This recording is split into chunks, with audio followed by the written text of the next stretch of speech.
Hello नमस्ते and a very good morning to all the Notebook Ice Education for all channel पे आप सभी का स्वागत है। और जून के आज के करंट अफेयर्स के साथ हम आ गए हैं। जितने भी द हिंदू में न्यूज़ आई हुई है, नेशनल इंटरनेशनल प्लस एडिटोरियल, सभी को अच्छे से डिस्कस करने के लिए।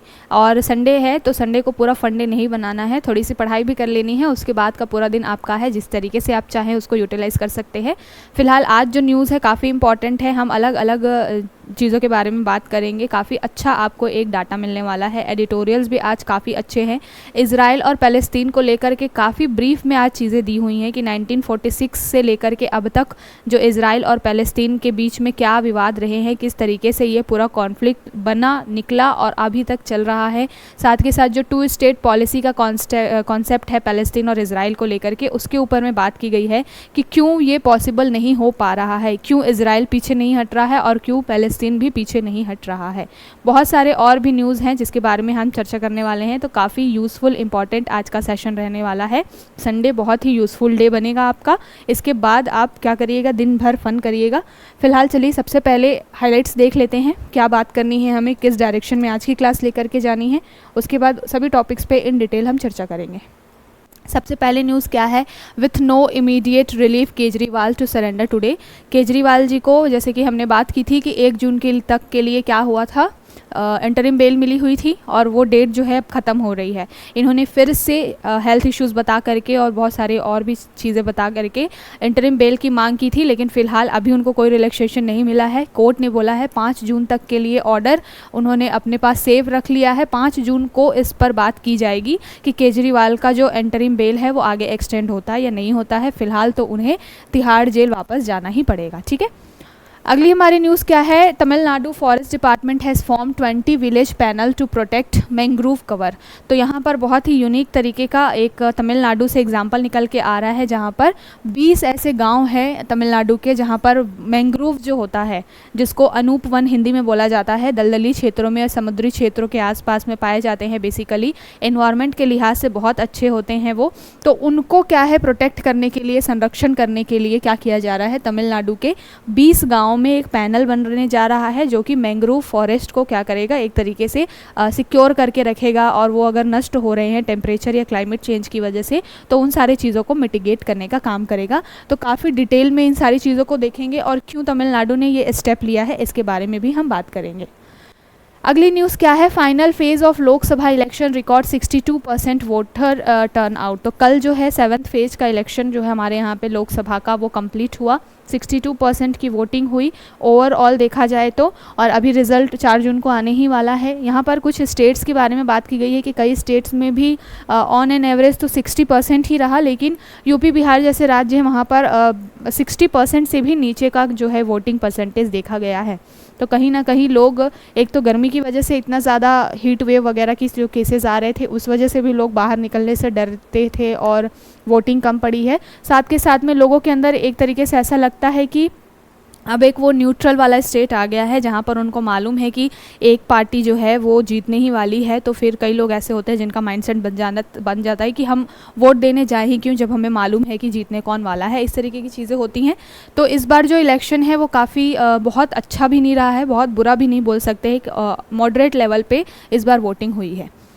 अगली हमारी न्यूज़ क्या है, ensure Agniveer receive same benefits as any soldier. जो राहुल गांधी जी हैं उन्होंने प्रेसिडेंट हमारी जो द्रौपदी मुर्मू जी हैं उनको एक लेटर लिखा है, जिसमें उन्होंने मांग की है कि जो अग्निवीर हैं उनको भी जो नॉर्मल हमारे आर्मी के ऑफिसर्स होते हैं उनकी ही तरह क्या किया जाए, जो भी उनको सुविधाएं वगैरह दी जाती हैं वो प्रोवाइड करवाई जाए। ठीक है, और मुद्दा क्यों निकल के आया है इसको देखेंगे हम। पूरी न्यूज़, एक जो अग्निवीर हैं अभी 23 ईयर्स की एज में उनकी डेथ हुई है रिसेंटली जम्मू कश्मीर में, उसकी वजह से ये राहुल गांधी जी ने इस तरीके का लेटर जो है वो द्रौपदी मुर्मू को लिखा है। और कांग्रेस ने तो इस बार अपने मैनिफेस्टो में शामिल भी किया है कि अगर वो पार्टी में इस बार सत्ता में आते हैं तो वो क्या करेंगे, अग्निवीर जो ये पूरा कानून था उसको क्या कर देंगे, वो रिपील कर देंगे, हटा देंगे। ठीक है, अगली न्यूज़ क्या है, Justice Hima Kohli heads gender sensitization and internal complaint panel. तो यहाँ पर आपसे फैक्चुअल क्वेश्चन पूछा जा सकता है कि जो सुप्रीम कोर्ट होता है वहाँ पर कई सारे मामले ऐसे आते हैं वुमेन्स के खिलाफ में, जो हैरेसमेंट के, क्योंकि हमने 2019 में जब मीटू कैंपेन चल रहा था तो उस समय जो चीफ जस्टिस थे रंजन गोगोई जी, उनके ऊपर भी इस तरीके के हैरेसमेंट के, सेक्सुअल हैरेसमेंट के एक तरीके से एलिगेशंस लगे थे। तब से लेकर के क्या है, सुप्रीम कोर्ट अपने यहाँ पर पैनल वगैरह बनाता है। तो फिलहाल उस पैनल की हेड जो है वो जस्टिस सीमा कोहली को बनाया गया है। तो क्या न्यूज़ है, क्यों बनाया गया है, इसके बारे में थोड़ा सा हम देखेंगे यहाँ से फैक्चुअली, और स्टेट पीसीएस के हिसाब से आपके लिए क्वेश्चन इंपॉर्टेंट हो सकता है। अगली न्यूज़ क्या है, अगली न्यूज़ है power supply model to help farmers mooted. तो यहाँ पर जो अभी गर्मियों का समय चल रहा है, इस समय में ऑलरेडी पावर कंजप्शन बहुत ज़्यादा है, तो हमारे ऊपर बर्डन ऑलरेडी बहुत ज़्यादा है। लेकिन अगर बात की जाए फार्मर्स की, तो वहाँ पर सिंचाई वगैरह करने के लिए उनको, और पंप वगैरह जो वो लगाते हैं उसके लिए भी उनको जो बहुत ज़्यादा बिजली वगैरह की ज़रूरत पड़ती है। तो इस कंसर्न को किस तरीके से ठीक करना है, किस तरीके से कम करना है और पावर सप्लाई वहाँ तक पहुँचे, किसानों तक अच्छे से पहुँचे, उसको लेकर के ये बात की जा रही है। तो इसको देखेंगे क्या पूरी न्यूज़ है और कौन सा मॉडल ये सेट हो रहा है, इसके बारे में बात करेंगे।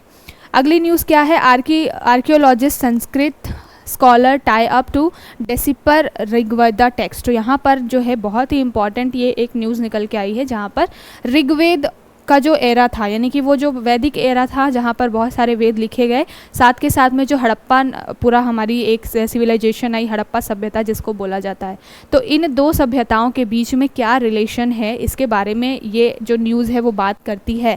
कई ऐसे साक्ष्य मिले हैं जहाँ पर ये लगता है कि जो वैदिक एज था उसी से आगे बढ़ करके एक स्टेप आगे निकल करके जो हड़प्पा वगैरह की चीज़ें आई हैं। ठीक है, तो इसके बारे में हम देखेंगे क्या पूरी न्यूज़ है, और काफ़ी अच्छे से बताया गया है। आपका हिस्ट्री भी यहाँ पे रिवाइज हो जाएगा, क्योंकि हड़प्पा सिविलाइजेशन के जितने भी इंपॉर्टेंट जगहें थी, जैसे कि सूतका गेंडोर हो गया, कालीबंगा हो गया, राखीगढ़ी हो गया, वहाँ से क्या क्या चीज़ें मिली, ये भी यहाँ पर आज क्या होने वाला है, आपका इस न्यूज़ आर्टिकल के थ्रू रिवाइज होने वाला है। ठीक है, तो देखेंगे काफ़ी अच्छे से।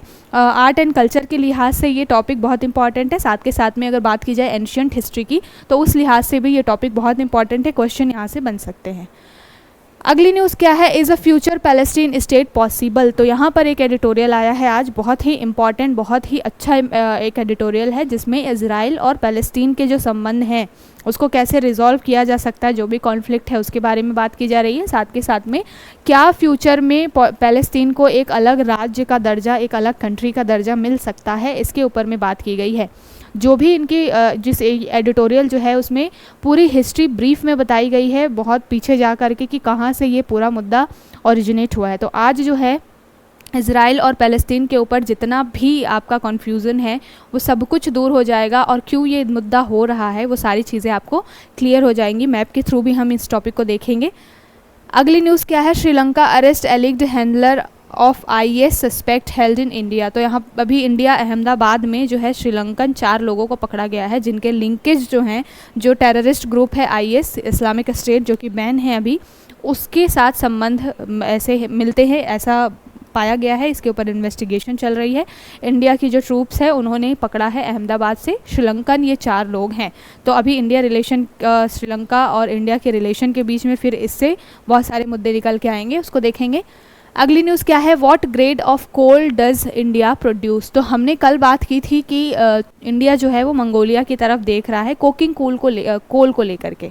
तो यहाँ पर एक छोटा सा एडिटोरियल आया है जिसमें बात की गई है कि अभी इंडिया में कोल यानी कि कोयले को लेकर के क्या चीज़ें, क्या कमियां हैं और क्या वे फॉरवर्ड हो सकता है, इसके बारे में ये जो छोटा सा एक एडिटोरियल है वो बात करता है। साथ के साथ में इसमें कोकिंग कोल और नॉन कोकिंग कोल के बारे में बताया गया है। तो एक आपका फैक्चुअल चीज़ भी तैयार हो जाएगा, कॉन्सेप्ट के लिहाज से भी चीज़ें बहुत ही इंपॉर्टेंट है, तो देखेंगे इसको। अगली न्यूज़ क्या है, Ramaphosa faces litmus test as ANC loss majority in South Africa. तो साउथ अफ्रीका के ये जो एक तरीके से पॉलिटिकल लीडर है रामपोसा, उनके अभी मेजॉरिटी चली गई है, ये वापस से फिर से अब क्या करेंगे, इलेक्शन होगा वहाँ पे और फिर ये कोशिश करेंगे कि ये रीइलेक्ट होकर के आए। तो ये थोड़ा सा न्यूज़ है। यहाँ से कैसे क्वेश्चन बनते हैं, बेसिकली ये साउथ अफ्रीका से है। अफ्रीकन कॉन्टिनेंट में कोई भी जो कंट्री होती है वहाँ से अगर कोई प्रेसिडेंट बनता है या फिर सत्ता से हटा दिया जाता है, तो इस तरीके के रिसेंट में जो न्यूज़ चलती होती है तो वहाँ से आपके PCS में या फिर वनडे एग्जाम्स में क्वेश्चन बन जाते हैं, तो इसको देखेंगे। अगली न्यूज़ क्या है, cities warming due to effect of urbanisation and climate change. तो अभी हमने कुछ दिनों से देखा कि IMD जो है वो तरह तरह के एक तरीके से टेम्परेचर को लेकर के डाटा जारी कर रही है।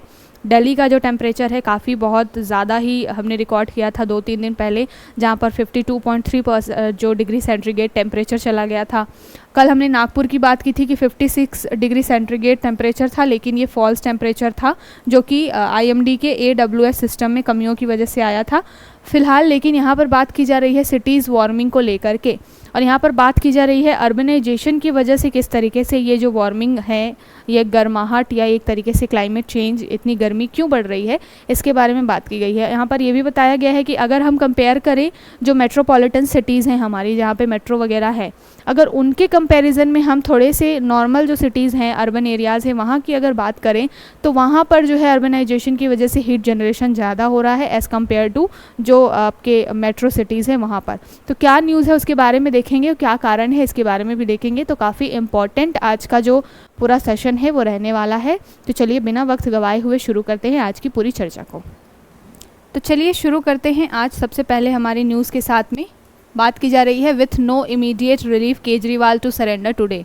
तो यहाँ पर आज जो है 1 जून तक के लिए इनको इंटरिम बेल मिली हुई थी, और आज जो ये डेट ख़त्म होने जा रही है, केजरीवाल ने फिर से क्या किया, एक तरीके से मामला डाला कोर्ट के अंदर और बोला कि मुझे बहुत ज़्यादा वेट लॉस हो रहा है, मेरा 7 किलो वज़न कम हो गया है, हो सकता है कि कैंसर के ये साइन हो वगैरह वगैरह, मतलब हेल्थ इश्यूज़ वगैरह दिखाने की कोशिश करके इन्होंने इंटरिम बेल लेनी चाहिए थी। लेकिन फ़िलहाल आज तो इनको इंटरिम बेल नहीं मिली है। 5 जून के लिए मामला क्या है रख लिया गया है संरक्षित करके, मतलब कि सिक्योर करके। 5 जून को पता चलेगा कि इनको हेल्थ के इश्यूज़ की वजह से इंटरिम बेल मिलती है या फिर नहीं मिलती है। बात यह भी है कि अभी तक इनके ऊपर कोई भी एलिगेशंस जो है वो प्रूफ नहीं हो पाए हैं, तो हो सकता है कि उनको फिर से इंटरिम बेल मिल ही जाए। लेकिन अभी देखते हैं 5 जून के बाद सारी चीज़ें डिसाइड हो पाएंगी कि क्या पूरा होने वाला है आगे का इनका मामला। यहाँ से अब हमारा जो इम्पॉर्टेंट टॉपिक्स है वो स्टार्ट हो रहा है। ये पूरा जो टॉपिक है GS पेपर 3 एनवायरनमेंट से रिलेटेड है। बात किसके बारे में की जा रही है, मैंग्रोव के बारे में बात की जा रही है। मैंग्रोव जिसको अनूप वन बोला जाता है हिंदी में, और ये दलदली क्षेत्रों में स्पेशली साथ के साथ में जो समुद्री एरियाज़ होते हैं वहाँ पर ये पाए जाते हैं। और ये क्या होते हैं, बहुत ही मजबूत जड़ के पेड़ होते हैं, मतलब इनकी जड़ें देखिए इस तरीके से, अगर पिक्चर में दिख रही हो तो ये बहुत ज़्यादा घने होते हैं और इनकी जड़ें बहुत ज़्यादा मजबूत होती हैं। इतनी मजबूत होती हैं कि ये साइक्लोन वगैरह भी आए तो जल्दी से क्या होती हैं, नष्ट नहीं होती हैं, ख़त्म नहीं होती है। इस तरीके का इनका पूरा एक तरीके से पूरा इकोसिस्टम होता है। और ये मैंग्रोव जो होती हैं वो एनवायरनमेंट को एक क्लीन रखने के लिए बहुत ही इंपॉर्टेंट होती हैं, यूज़फुल होती हैं। तो इनके संरक्षण को लेकर के अभी तमिलनाडु जो है वो बात कर रहा है। लेकिन तमिलनाडु ही क्यों बात कर रहा है, तो अभी एक रिपोर्ट आई है किसकी, IUCN, जो क्या काम करते हैं, इसका फुल फॉर्म क्या है, international union for conservation of nature, यानी कि प्रकृति को संरक्षण करने के लिए ये पूरा यूनियन बना हुआ है अंतर्राष्ट्रीय स्तर पर, IUCN जिसको बोला जाता है। हम जब भी स्पीसीज़ वगैरह के बारे में बात करते हैं तो हम IUCN स्टेटस देखते हैं कि उस IUCN के अंदर में कहाँ पर रेड लिस्ट में कौन सा जानवर है, किस जगह पे आता है, इंजेंडर्ड है या फिर वल्नरेबल है, इस तरीके से। इससे क्या पता चलता है कि IUCN जो है इन सारे जानवरों को लेकर के या स्पीसीज़ को लेकर के, एनवायरनमेंट को लेकर के कितना जागरूक है और वो उनको संरक्षित करने की, संरक्षण देने की बात करता है। तो अभी IUCN की एक रिपोर्ट आई है जिसमें बताया गया है कि बेसिकली जो साउथ एशिया है, साउथ एशिया, साथ के साथ में साउथ एशिया में भी स्पेसिफिकली तमिलनाडु वाला एरिया इंडिया में, और जो श्रीलंका का एरिया है, साथ के साथ में हमारे यहाँ जो मालदीव वाला, जो श्रीलंका का एरिया हुआ और लक्षद्वीप और मालदीव वगैरह वाला एरिया जो हुआ, मतलब बेसिकली इंडिया के अंदर तमिलनाडु और श्रीलंका, साथ के साथ में मालदीव, तो ये सारे जो साउथ एशिया वाले जो रीजन है यहाँ पर मैंग्रोव बहुत तेज़ी से घट रहे हैं। इसको लेकर के एक स्टडी, एक रिपोर्ट आई है, ठीक है। इसको ध्यान में रखते हुए जो एक ग्लोबल असेसमेंट हुआ मैंग्रोव को ध्यान में रखते हुए, और यहाँ पर बताया गया कि ये जो मैंग्रोव है इन सारे एरिया में क्रिटिकली इंडेंजर्ड कैटेगरी में चले गए हैं। जैसा मैंने बताया कि IUCN में हम स्पीसीज़ के बारे में भी देखते हैं कि वो कौन सी लिस्ट में है, वल्नरेबल है या फिर क्रिटिकली इंडेंजर्ड है या फिर सिर्फ इंडेंजर्ड है, इस तरीके से। तो यहाँ पर केवल और केवल जानवरों के बारे में IUCN नहीं बताता है, जो पेड़ पौधों की प्रजातियाँ होती हैं उनके बारे में भी बताता है कि उनकी कंडीशन अब किस तरीके की हो रही है, ख़त्म हो रहे हैं या फिर वो ठीक ठाक मात्रा में अवेलेबल हैं। तो वही बात हो रही है यहाँ पर कि IUCN जो अपनी रिपोर्ट लेकर के आया है उसमें उन्होंने बताया है कि जो मैंग्रोव है वो क्रिटिकली इंडेंजर्ड कैटेगरी में जा रहा है, मतलब कि वो धीरे धीरे क्या हो रहा है, ख़त्म हो रहा है और इसको बहुत ज़्यादा संरक्षण देने की ज़रूरत है। ठीक है, और स्पेशली कौन से एरियाज़ में हो रहा है, इंडिया की अगर बात की जाए तो इंडिया का जो एरिया है वहाँ पर ये पूरा तमिलनाडु वाला एरिया जो है वहाँ पर, साथ के साथ में यहाँ आपको श्रीलंका दिखाई देगा, तो श्रीलंका और मालदीव वगैरह का जो एरिया है, आइसलैंड एरियाज़ जो हैं वहाँ पर मैंग्रोव बहुत तेज़ी से घट रहे हैं। इसके बारे में ये रिपोर्ट बात करती है। अब इसको ध्यान में रखते हुए जो तमिलनाडु है उसने अपने यहाँ पे क्या किया है, 20 विलेज को क्या है, 20 विलेजेस में मैंग्रोव कमेटी बनाने का डिसाइड किया है। ये मैंग्रोव कमेटी क्या होंगे, गांव के लेवल पे अगर कमेटी बनेगी तो जनरली तमिलनाडु में जितने भी गांव हैं कोस्टल एरिया के आसपास जो बसे हुए हैं वहाँ पर ही ये मैंग्रोव सबसे ज़्यादा पाए जाते हैं। तो वहाँ पर अगर ऐसे गाँव के लेवल पे ही अगर कमेटीज़ या पैनल बना दिया जाएगा और स्पेशली ग्रास रूट लेवल पे लोगों को ये अथॉरिटी दे दी जाएगी कि वो अपने हिसाब से इनको संरक्षित करने के लिए नियम कानून बनाएं, उसको रेगुलेट करें, तो ज़्यादा अच्छे तरीके से संरक्षण हो पाएगा। एक बात बोली जाती है ना बॉटम अप अप्रोच की, बॉटम अप अप्रोच का मतलब ही यही होता है कि ग्रास रूट लेवल से जो है वो सारी चीज़ें शुरू हों तो फिर वो अच्छा प्रोग्रेस करती हैं, बजाय इसके कि टॉप टू बॉटम अप्रोच के। टॉप टू बॉटम में क्या होता है कि जो राजीव गांधी जी बोलते थे कि हमारे यहाँ गवर्नमेंट जो है वो 1 रुपया अगर देती है तो ब्यूरोक्रेट्स उसको बीच में ही खा जाते हैं और जनता के पास में जो एक तरीके से मार्जिनलाइज सेक्टर में आते हैं वहाँ पर केवल 20 पैसे ही पहुँच पाते हैं। तो टॉप टू बॉटम अप्रोच से ज़्यादा अच्छा होता है बॉटम टू टॉप अप्रोच। ठीक है, तो उसी को ध्यान में रखते हुए तमिलनाडु के 20 विलेजेस में मैंग्रोव कमेटी बनने जा रही है। तो यहाँ पर 2 चीज़ें इंपॉर्टेंट है ये टॉपिक, एक तो UPSC के लिहाज से इंपॉर्टेंट है कि एनवायरनमेंट में अगर क्वेश्चन बने आपसे तो ये आप एग्जांपल दे सकते हो कि इस तरीके की चीज़ें हो रही हैं। दूसरा इंपॉर्टेंट है PCS के लिहाज से, वहाँ पर फैक्चुअल क्वेश्चन आपसे बन सकता है कि कौन सा स्टेट है जो इस तरीके का कदम उठाने जा रहा है एनवायरनमेंट को ध्यान में रखते हुए और मैंग्रोव वन के संरक्षण के लिए। तो तमिलनाडु ऐसा स्टेट है जहाँ पर 20 गाँव में इस तरीके की कमेटी बन रही है। ठीक है, क्लियर, यहाँ पर बात की गई, क्या बात है क्या मुद्दा है वो समझ में आ गया।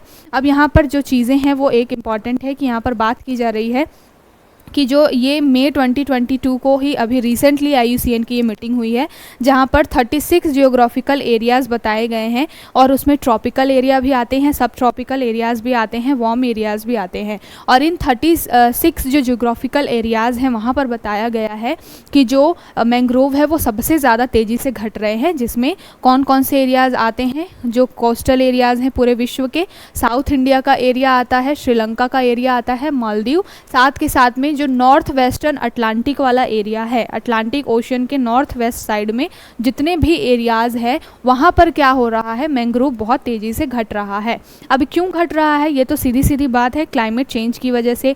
दूसरी बात यह है कि जब सी का सरफेस लेवल बढ़ता है तो भी मैंग्रोव को क्या होता है, एक तरीके से थ्रेट क्रिएट होता है। बहुत सारे और भी रीजंस होते हैं, जब भी साइक्लोन में ये बहुत मजबूत जड़ के होते हैं, टिके रहते हैं, लेकिन बहुत तेज़ अगर साइक्लोन आ रहा है, जैसे कि हमने बात की हुई है सीवियर कैटेगरी का आ गया, जहाँ पर स्पीड जो है वो 135 किलोमीटर से भी ऊपर चली गई, तो फिर इस तरीके के जब बहुत ही स्ट्रॉन्ग और हैवी साइक्लोन वगैरह आते हैं तो क्या होता है, बहुत ज़्यादा मैंग्रोव को एक तरीके से लॉस होता है। तो इस वजह से वो कम होते जा रहे हैं धीरे धीरे, और अगर ये इतना कम होंगे तो जाहिर सी बात है कि क्लाइमेट के ऊपर में बहुत ही नेगेटिव इम्पैक्ट पड़ेगा। साथ के साथ इंडिया के रिस्पेक्ट में बात की गई है कि अगर इंडिया में जो है हर 2 साल में क्या होता है, फॉरेस्ट जो रिपोर्ट आती है, ठीक है, 2-3 साल में, जो रिसेंट का जो फॉरेस्ट रिपोर्ट है वो कौन सा है, 2021 का, उसके पहले 2019 में ही आया था। तो हर 3 साल के अंदर अंदर इंडिया फॉरेस्ट रिपोर्ट आती है, जहाँ पर बात की जाती है कि इंडिया में जो वन है वो कितने बढ़े कितने घटे, कौन से एरिया में, स्टेट वाइज भी बताया जाता है और क्षेत्रफल के हिसाब से भी बताया जाता है, साथ के साथ डेंसिटी के हिसाब से भी बताया जाता है कि किस एरिया में कितने ज़्यादा पेड़ हैं या फिर कितने कम हो रहे हैं पेड़। तो उसकी बात करें अगर, और हमारे यहाँ का जो Indian state of forest report जिसको ISFR बोला जाता है, Indian state of forest report, तो 2021 का जो ये रिपोर्ट है उसके अकॉर्डिंग अगर देखा जाए तो ओवरऑल इंडिया में जो फॉरेस्ट है, मैंग्रोव फॉरेस्ट है, वो बढ़ा है, ऐसा नहीं है कि घटा है। पहले जो है वो 23 स्क्वायर किलोमीटर के एरिया में फैला हुआ था मैंग्रोव पूरे इंडिया में, और ये 2021 तक आते आते 45 स्क्वायर किलोमीटर हो गया है।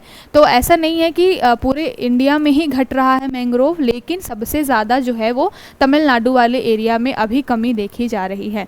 अगर ओवरऑल पूछा जाए कि सबसे ज़्यादा आपके मैंग्रोव इंडिया में कहाँ कहाँ पाए जाते हैं, तो यहाँ से फैक्चुअल डाटा बनता है। एक तो आपका सुंदरवन वाला एरिया जो है वहाँ पर, साथ के साथ में जो आपका मैप के थ्रू हम बात कर लेते हैं कि ये जो आपका जितना भी कोस्टल एरिया होता है, तो यहाँ पर आपको वेस्ट बंगाल में जो सुंदरबन वाला एरिया है वहाँ पर आपको बहुत मैंग्रोव दिखाई देंगे, सुंदरबन, ठीक है। इस साइड में अगर आप आओगे तो यहाँ पर आपको ये जो गुजरात वाला एरिया दिखाई देता है, यहाँ पर आपका जो कच्छ का रन है, खंभात की खाड़ी है, यहाँ पर भी आपको क्या दिखाई देगा, बहुत ज़्यादा मैंग्रोव दिखाई देगा। साथ के साथ में अभी हमने बात की तमिलनाडु को लेकर के, तो ये आपका केरला हो गया, ये जो पूरा एरिया है वेस्टर्न घाट में, ये आपका पूरा तमिलनाडु वाला एरिया है। तो यहाँ पर जो है तमिलनाडु का भी जो कोस्टल एरिया है वहाँ पर भी मैंग्रोव काफ़ी पाए जाते हैं। लेकिन पूरे इंडिया में बात करें तो तमिलनाडु में मैंग्रोव बहुत तेज़ी से घट रहे हैं। इसको लेकर के ये IUCN की रिपोर्ट आई है। तो आई होप समझ में आया होगा आपको। साथ के साथ फैक्चुअल डाटा भी हमने ले लिया कि भाई तमिलनाडु 20 गाँव में अपना पैनल क्या करने जा रहा है, इस्टेब्लिश करने जा रहा है। साथ के साथ ISFR की रिपोर्ट भी हमने देखी कि तमिलनाडु को छोड़ दिया जाए तो ऑल ओवर इंडिया में मैंग्रोव वन बढ़ रहे हैं, लेकिन तमिलनाडु में स्थिति थोड़ी सी खराब हो रही है, ठीक है। अब चलते हैं अगली न्यूज़ की तरफ। यहाँ पर जो है इलेक्शन के बारे में बात की जा रही है कि final phase of Lok Sabha election record 62% vote turn out. तो पहली बात तो ये लगभग बहुत 2 महीने तक ये पूरा चला, 1.5-2 महीने तक ये पूरा इलेक्शन चला। इलेक्शन जो होता है डेमोक्रेसी के लिए बहुत ज़रूरी होता है। इलेक्शन कमीशन के ऊपर बहुत ज़्यादा दारोमदार होता है। आर्टिकल 324 के तहत इलेक्शन कमीशन को सारी अथॉरिटी मिली हुई है कि वो चुनाव कैसे कंडक्ट करा रहा है, उसको किस तरीके से रेगुलेट कर रहा है। इसको देखा जाए, इंडिया पॉपुलेशन वाइज चाइना को भी बीट कर चुका है, इसलिए डेमोक्रेसी के हिसाब से देखा जाए तो वर्ल्ड का जो है लार्जेस्ट पोलिंग ये पूरा फेस्टिवल जो था अभी इंडिया में चल रहा था। यहाँ पर बात की जा रही है कल के चुनाव के बारे में कि 7th राउंड में 7 राउंड्स में ये पूरा इलेक्शन हुआ और कल जो है वो जाकर के समाप्त हुआ। अब 4 जून को इसके रिज़ल्ट आने वाले हैं। और यहाँ पर बात की गई है कि लेकिन अगर हम देखें बाकी सालों की तुलना करें, बाकी सालों से अगर 2019 से के बाद से तुलना करें तो इस साल जो है वोटिंग में थोड़ा सा एक तरीके से कमी देखी गई है। बहुत ज़्यादा तो नहीं, लेकिन कमी देखी गई है। और कई जगह पे ऐसा, जैसे कि वेस्ट बंगाल में कल हमने बात की थी कि वेस्ट बंगाल में लगभग इस बार इलेक्शन कमीशन ने 95,000 जो रैलियाँ करने का क्या किया था, एक तरीके से परमिशन दिया था, या 95,000 रैलियाँ अकेले वेस्ट बंगाल में हुई हैं। तो उसका एक तरीके से फ़ायदा भी दिखा है। ये जो अलग बात है कि बहुत ज़्यादा रैलियाँ होती हैं तो रिसोर्सेज बहुत ज़्यादा ही उसमें खर्च होते हैं, बट वो पॉलिटिकल पार्टी अपना खर्च करती है। बेसिकली देखा जाए तो सबसे ज़्यादा अगर हाईएस्ट वोटिंग जो निकल के आया है वो वेस्ट बंगाल में ही निकल के आया है 73.56% का। उसके बाद आप बाकी सारे जो स्टेट्स हैं वहाँ पर देखेंगे तो लोवेस्ट मिलेगा आपको। सबसे कम जो वोटिंग है वो बिहार में निकल के आई है 51.92। उसके बाद सेकंड लिस्ट में आपका आएगा उत्तर प्रदेश में भी 59 के अकॉर्डिंग है। और साथ के साथ में बाकी जो स्टेट्स हैं जैसे उड़ीसा हुआ, पंजाब, चंडीगढ़, ये सारे जो हैं वो अबाउट 60 ही हैं। बाकी यूपी बिहार में बहुत कम इलेक्शन हुए हैं। बेसिकली ये भी रहता है कि वहाँ पर मुद्दा बहुत ज़्यादा ग्रोथ और इसके ऊपर डेवलपमेंट के ऊपर में नहीं है। यूपी बिहार की जनता अभी भी बहुत ज़्यादा एक तरीके से जाति वाले मुद्दे पर इलेक्शन में जाती है। और दूसरी बात यह कि हीट वेव की वजह से इस बार ऑलरेडी बहुत कम वोटिंग पड़ी है। तो इस तरीके से बात की जाती है। जब हम बात करते हैं कि क्यों साउथ इंडियन स्टेट्स बहुत ज़्यादा डेवलप्ड हैं और क्यों नॉर्थ इंडिया के स्टेट्स जो हैं वो अभी अंडर डेवलपमेंट में चल रहे हैं, उसका कहीं ना कहीं रीज़न यही है कि लोगों को क्या चाहिए वो पता ही नहीं है। हेल्थ चाहिए, एजुकेशन अच्छी चाहिए, उनके क्या गोल्स हैं वो पता नहीं है, क्या डिमांड करनी है उनको अपने नेताओं से ये पता नहीं है। और इस अवेयरनेस की कमी की वजह से, या कह लीजिए कि शिक्षा की कमी की वजह से इस तरीके के रिज़ल्ट निकल के आते हैं, जहाँ पर जो कम पढ़े लिखे स्टेट्स हैं वहाँ पर वोटिंग कम हो रही है, जो ज़्यादा पढ़े लिखे स्टेट्स हैं वहाँ पर वोटिंग ज़्यादा हो रही है। तो यहाँ से आप डाटा वाइज देख सकते हैं सारी चीज़ों को। और बहुत ज़्यादा यहाँ तो इम्पॉर्टेंट कुछ भी नहीं है। इलेक्शन को हमने हर एक टॉपिक को बहुत ज़्यादा डिटेल में देखा है। इलेक्शन कमीशन के ऊपर में हमने बहुत बार बात की है, तो अब फिर से वो रिपीटेशन नहीं करेंगे। आगे चलते हैं अगली न्यूज़ की तरफ। बात की जा रही है ensure Agniveers receive same benefits as any soldiers, Rahul writes to president. तो यहाँ पर बात की जा रही है राहुल गांधी जी ने अभी द्रौपदी मुर्मू जी जो हैं उनको, राष्ट्रपति जो है हमारी, उनको लेटर लिखा है और बोला है कि जो अग्निवीर हैं उनको भी बाकी जो हमारे आर्मी के ऑफिसर्स होते हैं उनके ही जैसे अलाउंसेस या फिर जो भी सुविधाएं होती हैं स्पेशली आफ्टर डेथ वो मिलनी चाहिए। मुद्दा क्यों निकल के आया कि अभी रिसेंटली जम्मू कश्मीर में एक हादसा हुआ और उसमें 23 इयर्स के अजय नाम के एक अग्निवीर का क्या हो गया, डेथ हो गया। तो उसको लेकर के ये पूरा मुद्दा उठा बहुत ज़्यादा। फिर राहुल गांधी उस बच्चे के घर गए थे तो वहाँ पर पता चला कि उसकी 6 बहनें हैं, सारे के सारे फैमिली मेम्बर्स जो हैं वो क्या काम कर रहे हैं, लेबर है, मतलब कि दिहाड़ी मजदूर करके अपना जीवन चला रहे हैं। वहाँ से ये बच्चा निकल करके अग्निवीर बनने के लिए गया था। उन्होंने जितने भी समय हुआ उसने देश के लिए अब सर्व किया, लेकिन अभी उस फैमिली की कंडीशन बहुत ज़्यादा ख़राब है। और जस्ट बिकॉज कि अग्निवीर जो हैं उनको नॉर्मल आर्मी ऑफिसर्स की तरह बहुत सारी सुविधाएं नहीं मिल रही हैं क्योंकि इनको 4 साल के लिए ही रखा गया है, तो आगे आने वाले समय में उस फैमिली की जो कंडीशन है वो बहुत ज़्यादा ख़राब हो सकती है। तो इसको ध्यान में रखते हुए एक तरीके से अपील या फिर रिक्वेस्ट जो है वो राहुल गांधी के द्वारा प्रेसिडेंट को की गई है।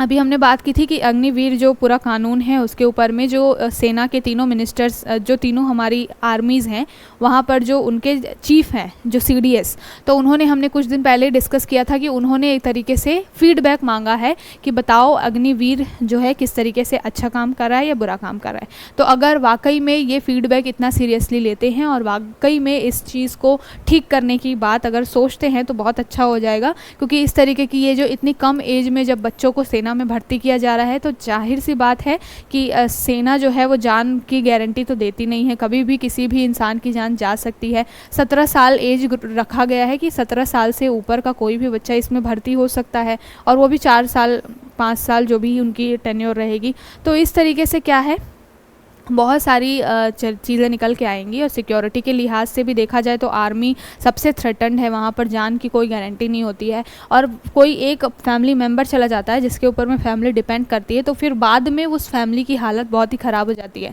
तो इन सारे जो भी मुद्दे होते हैं, जो भी पॉलिसीज़ बन के आती है, उसमें सभी एस्पेक्ट्स को ध्यान में रखना बहुत ज़रूरी होता है। ठीक है, चलते हैं अब अगली न्यूज़ की तरफ। बहुत ही इंपॉर्टेंट है, फैक्चुअल क्वेश्चन यहाँ से आपका बन सकता है। बात क्या की जा रही है कि सुप्रीम कोर्ट में जो जेंडर सेंसिटाइजेशन एक और इंटरनल कंप्लेंट के लिए पैनल बनने जा रहा है, और उसकी हेड कौन होने वाली हैं, जस्टिस हिमा कोहली जो हैं वो इनकी हेड होने वाली हैं। हिमा कोहली जी के साथ साथ इस कमेटी में एक और मेंबर हैं बहुत ही इंपॉर्टेंट, जस्टिस BV नागरत्ना। तो BV नागरत्ना नाम सुन के जो लोग थोड़ा लंबे समय से करंट अफेयर्स फॉलो करते हैं उनको मालूम होगा कि जस्टिस BV नागरत्ना कौन है। ये इंडिया की फर्स्ट फीमेल चीफ जस्टिस होने जा रही हैं। बाय 2047 आई थिंक वो बनेंगी, उसके पहले बन जाएंगी। और फर्स्ट फीमेल चीफ जस्टिस जो है वो बनेंगी कौन, जस्टिस BV नागरत्ना। तो ये नाम बहुत ही इम्पॉर्टेंट है। ठीक है, वो अलग बात है कि इनका टेन्योर कुछ 3-4 महीने का ही रहने वाला है, बहुत ज़्यादा लंबा टेन्योर इनका नहीं रहने वाला है। लेकिन अभी तक इंडियन हिस्ट्री में कोई भी चीफ जस्टिस नहीं बना है सुप्रीम कोर्ट का, महिला कोई चीफ जस्टिस नहीं बनी है, और BV नागरत्ना जी जो है वो बनने वाली हैं। तो ये जो पैनल बन रहा है जेंडर सेंसिटाइजेशन के ऊपर में और इंटरनल कंप्लेंट के ऊपर में सुप्रीम कोर्ट की, उसको हेड करने वाली हैं जस्टिस हिमा कोहली, और उनकी एक मेंबर हैं BV नागरत्ना। मुद्दा क्यों निकल के आया है, क्योंकि 2019 में जब मीटू कैंपेन बहुत ज़्यादा चल रहा था, जहाँ पर अलग अलग क्षेत्र से, चाहे वो कोई भी था, चाहे वो एक्ट्रेस थी या फिर पॉलिटिशियंस थी, जितनी भी महिलाएँ थी, कभी भी उनके साथ में कोई भी सेक्सुअल हरासमेंट हुआ हो, किसी तरीके का अपराध हुआ हो, तो वो बहुत ही एक ओपन होके उन्होंने अपनी बात रखी थी। और इसी समय में 2019 में चीफ जस्टिस रंजन गोगोई थे, और रंजन गोगोई के ऊपर भी पूरा एलिगेशन लगा था। किसी जज जो महिला थी, कोर्ट की वकील थी, वो उन्होंने इनके ऊपर में एलिगेशंस लगाए थे। और उसके बाद से क्या है, सुप्रीम कोर्ट ने इस दिशा में काम करना शुरू किया कि हो सकता है कि कोर्ट के अंदर ऐसे और भी बहुत सारे मुद्दे हों जहाँ पर जो महिलाएं हैं वो डर के मारे कि जज हैं, बड़े पोस्ट पे हैं, क्या पता उनको काम मिले ना मिले, उनकी नौकरी चली जाए, तो इस डर के वजह से कई महिलाएं कोर्ट के रूम के अंदर भी ये सारी चीज़ें नहीं एक्सप्रेस कर पा रही हों। उसको ध्यान में रखते हुए ये पूरा जेंडर सेंसिटाइजेशन के ऊपर में ये जो पैनल बना है, और अब उसकी हेड जो है जस्टिस हिमा कोहली हैं। तो यहाँ पर आपके लिए यहाँ एक तरीके से स्टेट पीसीएस के लिहाज से इंपॉर्टेंट फैक्चुअल क्वेश्चन बन सकता है। ठीक है, अब चलते हैं अगली न्यूज़ की तरफ। बात की जा रही है power supply model to help farmers mooted. सबसे पहले तो ये एक नया पहल शुरू कहाँ पे किया जा रहा है, तो जयपुर जो है वहाँ पर ये पूरा जो मॉडल है वो शुरू किया जा रहा है। ठीक है, एक तरीके से एग्जाम्पल है। पावर सप्लाई जो है बहुत ज़्यादा कंसर्न है अभी हमारे यहाँ पे, ठीक है, क्योंकि हमारा कंजप्शन जो है वो बहुत ज़्यादा बढ़ गया है, यूज़ जो है पावर का, बिजली का, वो बहुत ज़्यादा बढ़ गया है। लेकिन अगर उसका प्रोडक्शन देखा जाए तो वो कहीं ना कहीं अभी भी कम है। और गर्मियों के दिनों में कूलर AC इतने ज़्यादा बड़े लेवल पर चलती हैं कि और ज़्यादा पावर कंजप्शन होता है। तो इसको ध्यान में रखते हुए बात की गई है जयपुर में कि एटलीस्ट किसान जो है, क्योंकि उनको सिंचाई वगैरह के लिए पंप वगैरह लगाने के लिए इलेक्ट्रिसिटी की ज़रूरत होती है, तो इसको ध्यान में रखते हुए बात की गई है कि एटलीस्ट राजस्थान के जो किसान हैं उनको पावर से रिलेटेड कोई भी कमी ना हो, कोई समस्या ना आए, सो दैट वो अपना जो कृषि कार्य है वो अच्छे से कर सके और उत्पादन पे कोई इफेक्ट ना पड़े। तो इसको ध्यान में रखते हुए जो farmers cooperative based distribution model है ये पहली बार बनने जा रहा है कहाँ पर, जयपुर में। तो यहाँ से भी एक फैक्चुअल क्वेश्चन आपका रेडी हो गया कि इस तरीके का जो काम है वो कौन कर रहा है, तो जयपुर करने जा रहा है। क्यों करने जा रहा है, यहाँ पर एक बात की गई है, centre for energy environment and people, CEEP। तो ये जो है एक तरीके से इनिशिएटिव चला रहा है जो कि क्या बात करता है, पावर कंजप्शन को किस तरीके से रेगुलेट करना है इसको लेकर के बात करता है। और अभी इनकी क्या है, एक तरीके से मीटिंग हुई, बैठक हुई, तो वहाँ पर ये समस्याएं निकल के आई। जैसे एक जन संवाद होता है उसी तरीके से एक तरीके से वहाँ पर संवाद हुई, मीटिंग हुई, लोगों ने अपनी बातें रखी कि भाई हमारी ये समस्याएँ हैं। और उसको ध्यान में रखते हुए CEEP, centre for energy environment and people, इसने डिसाइड किया कि किसानों के लिए एटलीस्ट एक तरीके का मॉडल होना चाहिए जहाँ पर पावर सप्लाई उनको अच्छे तरीके से मिले और किस तरीके से कम पावर कंजप्शन करके वो अपना जो भी काम है वो उसको कर सके, इसके ऊपर में ध्यान दिया जाए। तो यहाँ से भी एक आपके लिए फैक्चुअल जो क्वेश्चन है वो तैयार हो गया है, ठीक है, ध्यान में रखिएगा। अब चलते हैं, बहुत ही इंपॉर्टेंट टॉपिक है ये आर्ट एंड कल्चर के लिहाज से। साथ के साथ में अगर बात की जाए एंशियंट हिस्ट्री की तो वहाँ पर भी ये टॉपिक भी बहुत इंपॉर्टेंट है क्योंकि एग्ज़ाम में यहाँ से बहुत क्वेश्चन आते हैं। तो यहाँ पर बात क्या की जा रही है, ऋग्वेद, साथ के साथ में वैदिक एज और हड़प्पा जो पूरा सभ्यता रही उसमें क्या सिमिलैरिटीज़ है, इसको लेकर के बात की जा रही है। मुद्दा कहाँ से निकल के आया, मुद्दा ये निकल के आया कि अभी NCERT ने अपने सिलेबस को चेंज किया। NCERT ने 11th और 12th में चैप्टर को कुछ थोड़ा सा चेंज किया और वहाँ पर कुछ चीज़ें ऐसी लिखी जिसके बारे में शोध करने की, रिसर्च करने की ज़रूरत थी। उन्होंने बोला कि कई ऐसे साक्ष्य मिले हैं, अगर हम बात कर ले ऋग्वेद काल की, जो ऋग्वेद जिस समय में बना यानी कि वैदिक एज की, साथ के साथ में अगर हम बात करें हड़प्पन सिविलाइजेशन की, तो हमें दिखाई देता है कि अलग अलग जगह पे कई सारी हमें सिमिलैरिटीज़ मिली हैं, जिससे ये बोला जा सकता है कि ये दोनों सभ्यताएं काफ़ी मिली जुली थी और कहीं ना कहीं एक सभ्यता से इन्फ्लुएंस होकर दूसरी सभ्यता आई थी। तो यहाँ पर बात की जा रही है, बात की गई है कि जैसे हड़प्पा सभ्यता के बारे में बोला गया है कि हड़प्पा सभ्यता के एविडेंस बेसिकली जो आपको दिखाई देते हैं वही जो 2250 वाला पूरा समय था, जो उस समय में क्या था। और उसके पहले जो अभी NCERT ने क्लास 12th की हिस्ट्री में जब ये सारी चीज़ें लिखी तो उन्होंने थीम क्या लिखा, इंडियन हिस्ट्री पार्ट 1, और उन्होंने इसमें लिखा कि the Harappan civilisation based on DNA evidence from 46,000 years old remain a women indicating that Harappan were indigenous people. तो यहाँ पर जो है NCERT ने अपने चैप्टर के अंदर लिखा कि 46,000 ईयर्स पहले एक महिला की स्केलेटन यानी कि एक हड्डियों का ढांचा मिला है। और जब उसको रिसर्च किया गया तो ऐसा लगता है कि हड़प्पा जो सभ्यता है वो स्वदेशी सभ्यता थी, लेकिन हमने हिस्ट्री में क्या पढ़ा है कि जो वैदिक जो आए थे, जो आर्य आए थे, वो कहीं और से आकर के इंडिया में बसे थे, ठीक है। लेकिन यहाँ पर NCERT ने बोला कि हड़प्पन सभ्यता जो है वो पता चलता है उस वुमन के, उस महिला के स्केलेटन से, उसका हड्डियों के ढांचे से ये पता चलता है कि हड़प्पा सभ्यता इंडिजीनियस सभ्यता थी यानी कि स्वदेशी सभ्यता थी। मतलब कि हो सकता है कि पहले जो वैदिक आए थे लोग वो यहाँ पर रहे और उसके बाद से उनसे थोड़ा बहुत जो भी इन्फ्लुएंस हो करके ये सारी चीज़ें हुई और वो और उन सभ्यताओं में साथ के साथ हड़प्पा सभ्यताओं में बहुत ज़्यादा सिमिलैरिटीज़ देखने को मिली। उन्होंने बोला कि किस बेसिस पे ये बोल रहे हैं कि सिमिलैरिटीज़ हैं, तो जो हड़प्पा सभ्यता में बहुत 2-3 इम्पॉर्टेंट नाम हैं, जैसे कि सबसे पहला राखी गढ़ी के बारे में बात आती है। तो राखी गढ़ी में जो एविडेंस मिले हैं उसमें क्या बात की गई है, वहाँ पर कई सारे ऐसे रिचुअल्स मिले हैं जहाँ पर दिखाई देता है कि पूजा पाठ करने के लिए क्या किया जा रहा है, आग का यूज़ किया जा रहा है। तो राखी गढ़ी में अभी भी खुदाई चली रही है राखी गढ़ी में, तो वहाँ पर कालीबंगा में भी जो एक तरीके से जहाँ पर पर्ल्स वगैरह, मोतियाँ वगैरह बनते थे, वहाँ पर भी खुदाई चल रही है, बहुत समय समय पर चीज़ें निकल के आती है। है। तो यहाँ पर राखी गढ़ी का एविडेंस देखा जाए तो मिलता है कि जो पूजा पाठ करने के लिए, यज्ञ हवन करने के लिए जो चीज़ें यूज़ की जा रही थी, सेम ऐसा चीज़ हमने ऋग्वैदिक काल में भी देखा हुआ है। ऋग्वैदिक जो भी टेक्स्ट है, जो भी धर्म ग्रंथ है हमारे पास, उसमें भी हमने यज्ञ हवन के बारे में बात की है। तो कहीं ना कहीं दोनों सभ्यताएं मैच करती हैं।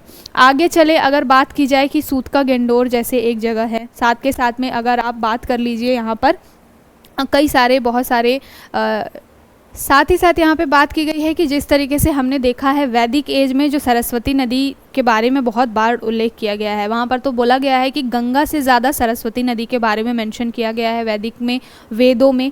तो वहाँ पर बात की गई है कि अगर हम इसका कंपैरिजन करें हड़प्पा सभ्यता से, तो हड़प्पा सभ्यता भी बहुत ज़्यादा जो है वो सरस्वती नदी के किनारे ही बसी हुई दिखाई देती है, जिस तरीके के वहाँ पर एविडेंस मिले हैं उसको देखते हुए। तो ये दो सिमिलैरिटीज़ हुई। तीसरी बात की गई है कि अगर सुरकोटरा जो है, सुरकोटरा जो आपका गुजरात वाली एरिया में आता है, वहाँ पर बात की गई है कि हमें क्या साक्ष्य मिले हैं, घोड़े के साक्ष्य मिले थे हमें, ठीक है। और वैसा ही साक्ष्य हमें वैदिक एज में भी मिलता है कि वो लोग क्या करते थे, घोड़ा वगैरह वो जानते थे उसके बारे में। तो यहाँ पर बात की गई है, कई ऐसे अभी तक ऐसा चलता है कि हड़प्पा सभ्यता के लोग घोड़े के बारे में उतना नहीं जानते थे, लेकिन फिर ये भी चीज़ें निकल के आई हैं कि वहाँ से जो टेराकोटा होता है, जो खिलौने होते हैं मिट्टी के, उसमें घोड़े की आकृति मिली है। तो इस तरीके से जब कंपेयर किया जा रहा है तो बहुत सारी सिमिलैरिटीज़ जो है वो ऋग्वेद में, ऋग्वेदा जो एरिया था वहाँ से और हड़प्पा सभ्यता में निकल के आ रही है। तो इसके लिए बोला गया है कि अभी इस पर और रिसर्च करने की ज़रूरत है, सो दैट थोड़ी सी क्लियरिटी आ सके, क्योंकि भाषाओं को हम पढ़ तो पाए नहीं हैं अभी तक, ये जो सभ्यता थी हड़प्पा सभ्यता थी।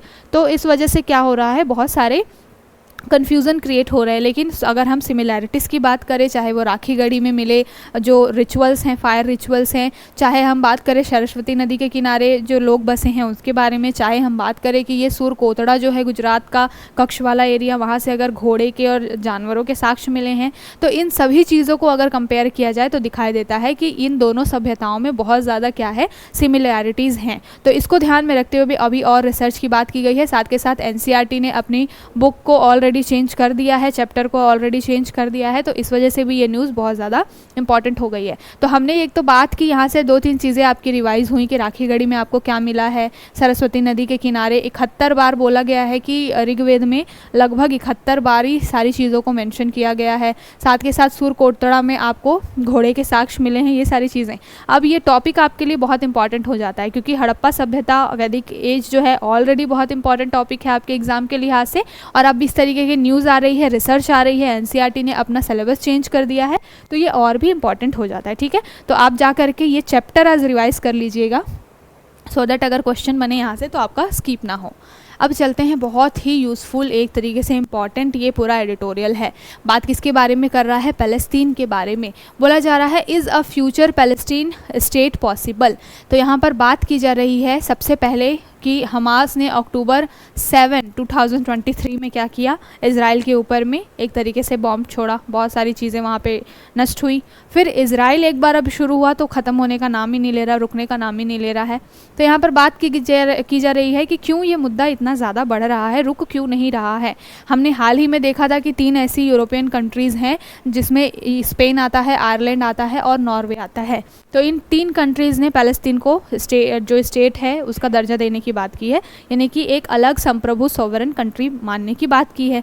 तो ये पूरा मुद्दा है, इसकी वजह से पैलेस्टीन ऑलरेडी हाईलाइटेड है, और मुद्दा 1 साल अब होने के लिए, 1 साल तो नहीं, मतलब 6-7 महीने से ऊपर ही हो गया है इन दोनों देशों के बीच में, दोनों जो इज़राइल है और पैलेस्टीन है इनके बीच में वॉर का। तो इस वजह से भी ये मुद्दा बहुत ज़्यादा हाईलाइटेड है, ठीक है। अभी बात की गई है कि ये जो यूरोपियन कंट्रीज़ हैं इन्होंने तो दर्जा देने की बात की है, साथ के साथ में जो सऊदी अरेबिया और जॉर्डन है इनके बीच में भी बहुत सारे इस तरीके से चीज़ें चल रही हैं कि ये भी मान्यता देने की बात कर रहे हैं। तो अब इसको ध्यान में रखते हुए पैलेस्टीन इज़राइल का मुद्दा बहुत ज़्यादा एक तरीके से बर्निंग टॉपिक है। यहाँ पर बात की जा रही है कि 2 स्टेट सॉल्यूशन की हमेशा बात की जाती है, और ये सारे जो कंट्रीज़ हैं ये भी हमेशा 2 स्टेट सॉल्यूशन की बात करते हैं। तो ये 2 स्टेट सॉल्यूशन होता क्या है, तो 2 स्टेट सॉल्यूशन का मतलब यही होता है सीधे सीधे कि स्टेट का मतलब क्या होता है। स्टेट का मतलब कि किसी राज्य या कोई एरिया है उसको स्टेट कब माना जाएगा, जब उसको अपने सारे इंटरनल मुद्दों को खुद से ही हैंडल करने की क्या हो, एक तरीके से क्षमता हो, संप्रभुता हो, सॉवरेनिटी हो। ये जो है बेसिक मतलब है स्टेट का। अगर हम पॉलिटी के लिहाज से स्टेट देखेंगे तो राज्य का दर्जा मतलब कि जहाँ पर लैंड बाउंड्रीज हो, जहाँ पर पुलिस जो हो वो स्टेट के अंदर आती हो, साथ के साथ में जो जेल वगैरह वाला सिस्टम हो, संप्रभुता हो, इस तरीके से बहुत सारी चीज़ें होती हैं, वो स्टेट का दर्जा होता है। लेकिन अगर हम एक हॉलिस्टिक पूरा अप्रोच देखें तो क्या होता है, संप्रभुता जिस कंट्री की होती है उसको एक तरीके से माना जाता है कि ये कंट्री अपने आप में संप्रभु है, सॉवरेन है। यहाँ पर टू स्टेट की बात की गई है। टू स्टेट मतलब क्या कि इजराइल और पैलेस्तीन जो भी उनके बीच में कॉन्फ्लिक्ट हैं उनको एक तरीके से रिजॉल्व कर लिया जाए और दोनों अपनी अपनी संप्रभुताओं को लेकर के अलग अलग रहें, कोई किसी के भी इंटरनल मामलों में क्या ना करे, दखल ना दे, इसको लेकर के। साथ के साथ में पैलेस्तीन की अगर बाउंड्री की बात की जाए कि पैलेस्तीन का एक बाउंड्री जो हो वो क्लियर हो जाए। अभी कॉन्फ्लिक्ट किसके ऊपर में हो रहा है, इजराइल मानता है कि पैलेस्तीन का आधे से ज़्यादा एरिया उसका है, बाउंड्री ही क्लियर नहीं हो पा रही है कि पैलेस्तीन की बाउंड्री कहाँ तक है, कौन सा एरिया उसके अंदर आता है। इस वजह से ये जो टू स्टेट वाला जो मामला है वो फंसा पड़ा है। यहाँ पर बात की जा रही है कि जॉर्डन रिवर जो है उसके ईस्ट साइड में और मेडिटेरेनियन के वेस्ट साइड में जो भी एरिया है उसको क्या है, पैलेस्तीन का एक एरिया मान लिया जाए। जॉर्डन का ईस्टर्न पार्ट हो जाएगा और मेडिटेरेनियन का वेस्टर्न पार्ट, और क्या कर दिया जाए, इसको एक तरीके से पैलेस्तीन अलग से एक कंट्री बना दिया जाए या एक अलग स्टेट बना दिया जाए। ठीक है, यहाँ पर बात की गई है कि ये मुद्दा इतना निकल के आ क्यों रहा है। तो मुद्दा इसलिए निकल के आ रहा है, सबसे पहले तो मैप के थ्रू देखिए कि क्या बात की जा रही है। यहाँ पर आपको चीज़ें समझ में आएंगी। पहले ये जो था पैलेस्तीन था, पूरा इतना एरिया पैलेस्तीन का हुआ करता था। ठीक है, ये 1946 का टाइम है जब पूरा ये एरिया पैलेस्तीन का हुआ करता था। उसके बाद में क्या हुआ, 1947 में एक तरीके से वॉर वगैरह इस्टेब्लिश हुई और यूनाइटेड नेशन ने क्या किया, पार्टीशन करने का सोचा। क्यों पार्टीशन करने का सोचा, क्योंकि इस पैलेस्तीन में 3 ग्रुप काम कर रहे थे। एक तो यहूदी लोग थे वहाँ पर, दूसरे थे जो कि इस्लाम को मानते थे, और तीसरे जो थे वो सीरिया और गोलन हाइट्स वाले एरिया से भी कुछ यहाँ पर लोग थे। तो इस तरीके से बहुत ज़्यादा एक तरीके से डिवीज़न था यहाँ पर। तो यूनाइटेड नेशन ने सोचा कि क्या कर दिया जाए, इसको बांट दिया जाए। जब यूनाइटेड नेशन ने इसको बांटा तो किस के ऊपर में बांटा, एक तो ज्यूस हुए, दूसरे पैलेस्तीन जो हुए, पैलेस्टीनियन लैंड हुआ, इस तरीके से बांटा गया। ठीक है, तो फिर धीरे धीरे आप जो ये वाइट में देख रहे हैं ये ज्यूस वाला, यहूदियों वाला एरिया हुआ, और ये जो ग्रीन आपको दिख रहा है यहाँ पर पैलेस्टीनियन रहते थे, फिलिस्तीन के निवासी रहते थे। ठीक है, तो ये 1946 के बाद से जब ये बंटवारा हुआ, धीरे धीरे पैलेस्तीन का एरिया क्या होने लगा, कम होने लगा। क्यों, क्योंकि जब ये बंटवारा हुआ था तो सबसे ज़्यादा ज्यूस पॉपुलेशन थी वहाँ पे, लगभग 28% अकेले ज्यूस पॉपुलेशन थी, और 56% ज़मीन इन्हीं लोगों ने ही एक्वायर करके रख लिया था। ठीक है, तो इस तरीके से पैलेस्तीन का एरिया धीरे धीरे कम होता चला गया। उसके बाद में इजराइल आया फॉर्म में, और इजराइल जब आया 1967 में तो उसने क्या किया, पैलेस्तीन वाला एरिया भी ले लिया। यहाँ पर आपको सीरिया गोलन हाइट दिखेगा, वहाँ से भी कुछ एरिया ले लिया, और इस तरीके से उसने क्या बोला कि ये पूरा एरिया, जेरूसलम का एरिया, ये सारे एरिया इजराइल के है, ये इजराइल ने बोल दिया। ठीक है, क्योंकि इजराइल भी यहूदी पॉपुलेशन है बहुत ज़्यादा यहाँ पे, और वो यहूदी को मानते हैं। जेरूसलम यहूदियों का बहुत ही इम्पोर्टेंट एक स्थल है और ये फ़लस्तीन के पास ही आता था। ठीक है, तो इजराइल ने बोला कि ये हमारे धर्म से रिलेटेड है और यहाँ पर सबसे ज़्यादा हमारी पॉपुलेशन है, इस वजह से ये एरिया हमारा होना चाहिए। 1967 से जो है वो मामला बिगड़ना शुरू हो गया, और देखिए जो फ़लस्तीन का एरिया इतना हुआ करता था, अब वो और सिमट के क्या हो गया, और कम हो गया। 2 चीज़ें बच गई, एक तो ये वेस्ट बैंक और दूसरा ये गाजा पट्टी। और सारा जो अभी मुद्दा कॉन्फ्लिक्ट जो चल रहा है वो इसी वेस्ट बैंक और ये गाजा पट्टी है, इसी के बीच में चल रहा है। अब जब वापस से हम देखते हैं 2000 और उसके बाद में, तो अब ये जो वेस्ट बैंक वाला एरिया है ये और भी कई सारे पार्ट्स में बट चुका है, और यहाँ पर भी इजराइल ने अपना कैप्चर करना शुरू कर दिया है। मतलब पैलेस्तीन धीरे धीरे क्या हो रहा है, ख़त्म हो रहा है। इसी गाजा पट्टी और इसी वेस्ट बैंक की वजह से क्या हो रहा है, ये सारा मुद्दा निकल के आ रहा है। साथ के साथ में यहाँ पर गोलन हाइट्स जो सीरिया का है, तो सीरिया भी चाहता है कहीं ना कहीं कि इजराइल ने जो चीज़ें छीन ली हैं उसको वापस ले लिया जाए। इस वजह से जो पूरा देश है, पूरी जो वर्ल्ड है वो 2 पार्ट्स में बट गया है। कई पार्ट्स ऐसे हैं, कई कंट्रीज़ ऐसी हैं जो कि पैलेस्तीन को मान रही हैं, पैलेस्तीन को सपोर्ट करने की बात करती हैं, और कई कंट्रीज़ ऐसी हैं जो कि इजराइल को सपोर्ट करने की बात करती है। ठीक है, तो ये मैप के थ्रू आपने समझ लिया कि 1946 से लेकर के अभी तक क्या मुद्दा चल रहा है। ठीक, अब दूसरी चीज़ हम यहाँ पर समझते हैं कि यहाँ पर इतना मुद्दा निकल के क्यों आ रहा है।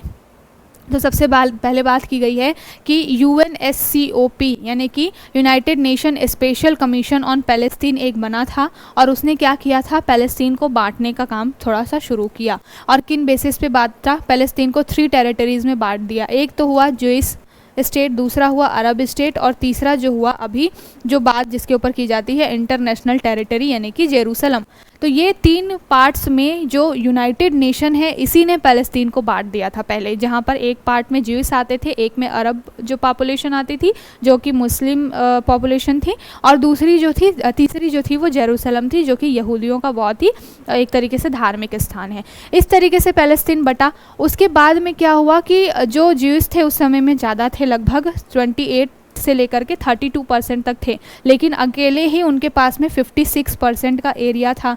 तो इसकी वजह से पैलेस्तीन ने क्या किया था, इस पार्टीशन का एक तरीके से अपोज किया था। तो मुद्दा हुआ, फिर कॉन्फ्लिक्ट होना शुरू हो गया। यूनाइटेड नेशनल जनरल असेंबली में एक प्लान आया जिसको क्या बोला जाता है, जियोनिस्ट लीडरशिप बोला जाता है, जो कि इजराइल की तरफ से आया। जियोनिस्ट यानी कि यहूदियों को वो बोला जाता है। इजराइल ने ये प्लान रखा कि क्यों ना जो इतना बड़ा एरिया है 56% का एरिया, वो पूरा का पूरा इजराइल मान लिया जाए इस तरीके से। तो 2 स्टेट वाला कॉन्फ्लिक्ट यहाँ से शुरू हुआ, लेकिन आगे चल के इसको पैलेस्तीन ने नकार दिया। उसके बाद 1948 में ये पूरा मामला चलने लगा। फिर अरब इज़राइल वॉर हुई, क्योंकि इज़राइल ने क्या किया था उस समय में, सीरिया का गोलन हाइट भी ले लिया था, पैलेस्तीन का भी कुछ हिस्सा ले लिया था। तो आसपास की जो कंट्रीज़ थी वो भी एक तरीके से ट्रिगर हो गई थी इज़राइल से। उसके बाद में यहाँ पर पैलेस्तीन में PLO बना। PLO एक तरीके का टेररिस्ट ग्रुप इज़राइल ने डिक्लेयर किया हुआ है इसको, जिसका फुल फॉर्म क्या है, पैलेस्टीन एक तरीके से पैलेस्टीन लिबरेशन ऑर्गेनाइजेशन, इस तरीके का PLO का फुल फॉर्म है।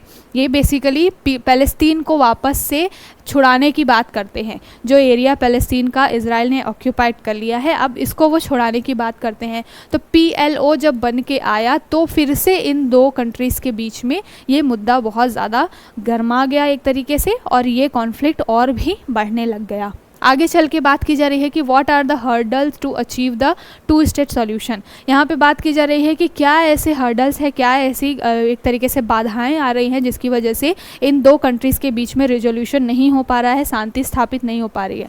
तो बोला जा रहा है कि सबसे पहले एक ओस्लो अकॉर्ड आया था। ठीक है, ओस्लो अकॉर्ड 1995 का आया, जिसमें बात की गई थी कि एक तरीके से बेंजामिन नेतन्याहू उस समय प्रधानमंत्री नहीं थे, उसके पहले जो मिनिस्टर थे ओस्लो अकॉर्ड पे उन्होंने साइन कर दिया था, और उन्होंने कुछ जो हिस्सा है जो कि इजिप्ट वाला हिस्सा भी पहले इजराइल ने ले रखा था वो इजराइल को वापस कर दिया था, और कुछ एक समझौता हो गया था पैलेस्तीन और इजराइल के बीच में ओस्लो अकॉर्ड के थ्रू कि इतना एरिया उनका है, इतना एरिया उनका है। तो इस तरीके से थोड़ी बहुत एक तरीके से शांति उस समय आई थी। लेकिन आगे चल के जब बेंजामिन नेतन्याहू आए तो उन्होंने ओस्लो अकॉर्ड जो था उसको एक तरीके से खारिज कर दिया 1995 का, और ये बोला कि ये सही नहीं है, क्योंकि यूनाइटेड नेशन ने पहले से ही हमको पैलेस्तीन का आधा हिस्सा दे रखा है, तो फिर हम जो है वो ओस्लो अकॉर्ड को क्यों माने। तो उन्होंने ओस्लो अकॉर्ड को मानने से मना कर दिया। अब 1990s के समय में PLO जो एक तरीके से पैलेस्तीन को बचाने के लिए जो मिलिटेंट ग्रुप था वो भी बना हुआ था।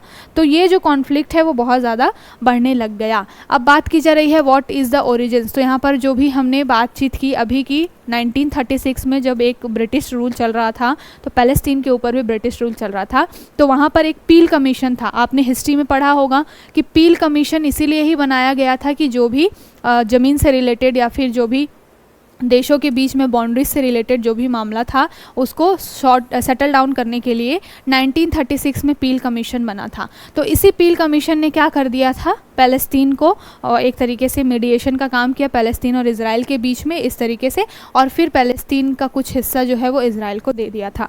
तो ब्रिटिशर्स बहुत ज़्यादा बांट करके चले गए थे, इंडिया को ही नहीं बांटा है उन्होंने, बहुत सारी कंट्रीज़ को बांटा है उन्होंने। ठीक है, फिर आगे चल के बोला जा रहा है कि how did it international legitimacy. तो वह बात की जा रही है कि इतना ज़्यादा इंटरनेशनल वैधता इसको क्यों मिलने की ज़रूरत है पैलेस्तीन को, और क्यों बाकी सारी कंट्रीज़ इसके ऊपर इतना ध्यान दे रही हैं। तो यहाँ पर बहुत सारे कंट्रीज़ केवल और केवल फ़िलिस्तीन के साथ ही गलत नहीं हो रहा है, बहुत सारी आसपास की कंट्रीज़ है जिसके साथ इजराइल ने गलत किया है। जैसे कि सीरिया का गोलन हाइट वाला एरिया भी इजराइल ने एक तरीके से वो ऑक्यूपाई करने की कोशिश करता है। इजिप्ट को भले उसने 1970 के बाद से जो सिनाई पेनिनसुला वाला एरिया है वो वापस कर दिया, लेकिन उसके पहले इजिप्ट का सिनाई पेनिनसुला वाला एरिया था वो भी इजराइल लेना चाहता था। पैलेस्तीन के साथ में तो मुद्दा चल ही रहा है। तो इस तरीके से बहुत लंबे समय से जो इजराइल है वो क्या कर रहा है, यूनाइटेड नेशन का जो 1946 का यूनाइटेड नेशन ने जो पार्टीशन किया है वो अभी मानने को मतलब इजराइल जो है वो चाहता है कि 1946 में जो यूनाइटेड नेशन ने बांट दिया है उस हिसाब से काम हो। पैलेस्तीन ऐसा चाहता है कि जो ओस्लो अकॉर्ड है 1995 का उस तरीके से काम हो। इस वजह से क्या हो रहा है, इनके बीच में बहुत ज़्यादा कॉन्फ्लिक्ट हो रहा है और 2 स्टेट सॉल्यूशन पे लोग नहीं पहुँच पा रहे हैं। ठीक है, तो वे फॉरवर्ड क्या हो सकता है कि भाई इजराइल को भी थोड़ा सा पीछे हटना पड़ेगा। मतलब ऐसा नहीं हो सकता कि कोई कंट्री दब रही है तो तुम उसको इतना ही दबा दोगे।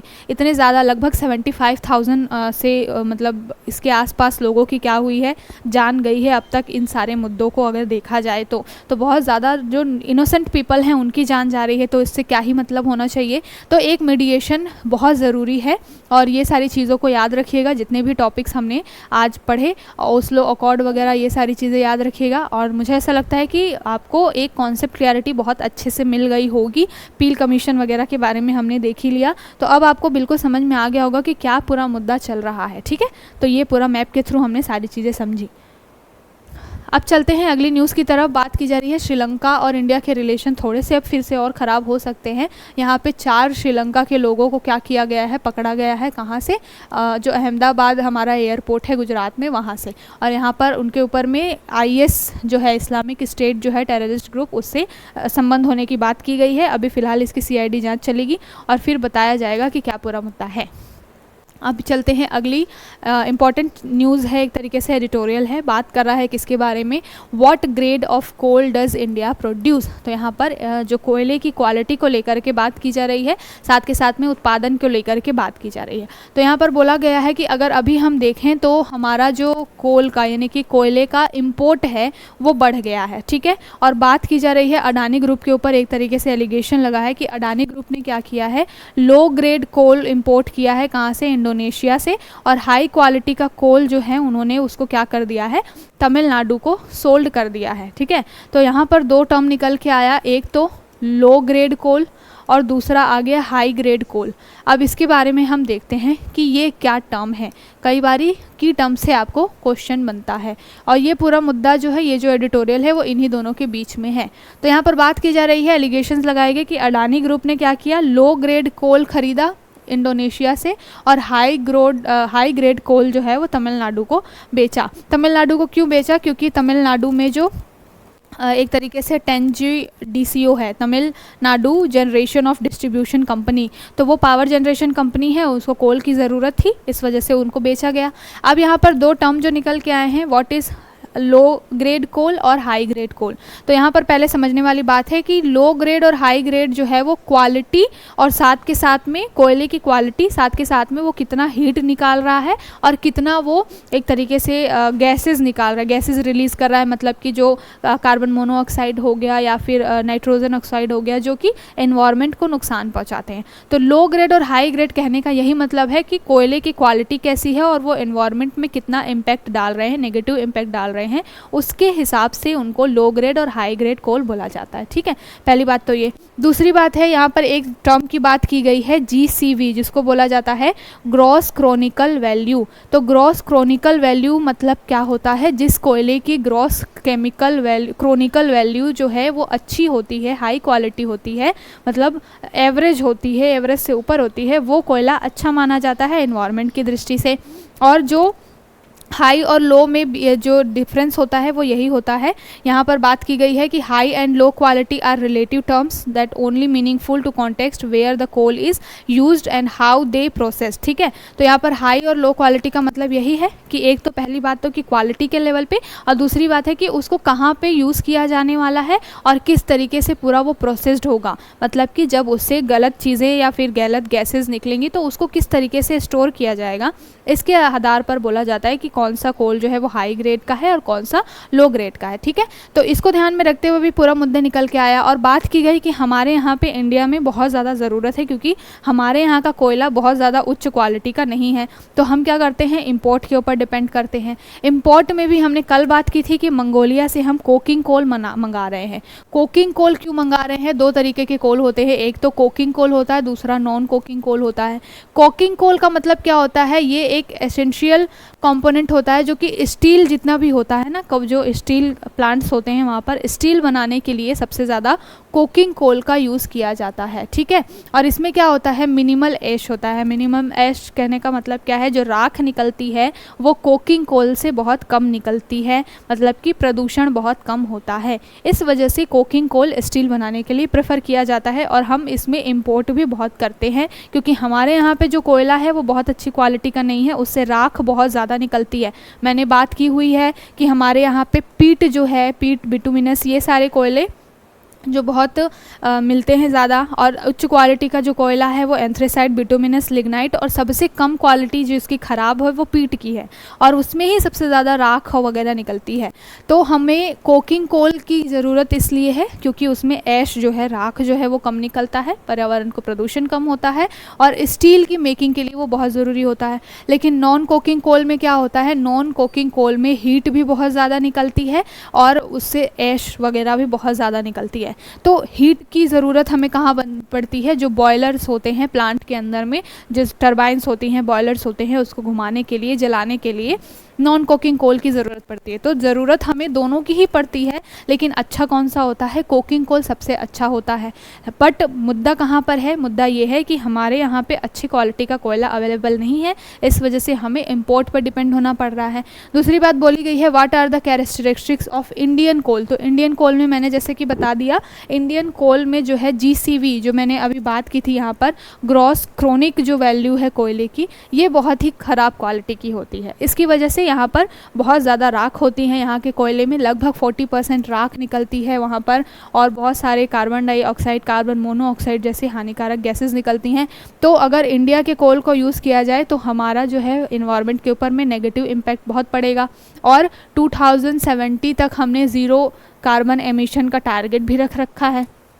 तो वो फिर कैसे रीच होगा अगर हम इन सारी चीज़ों के ऊपर में ध्यान नहीं देंगे तो इसको लेकर के बात की गई है। साथ के साथ बात की गई है कि 1954 के बाद से अगर आप देखें तो एक तरीके से कोल के प्राइजेस वगैरह में एक कंट्रोल जो है वो मतलब बहुत ज़्यादा उतार चढ़ाव भी देखा गया है।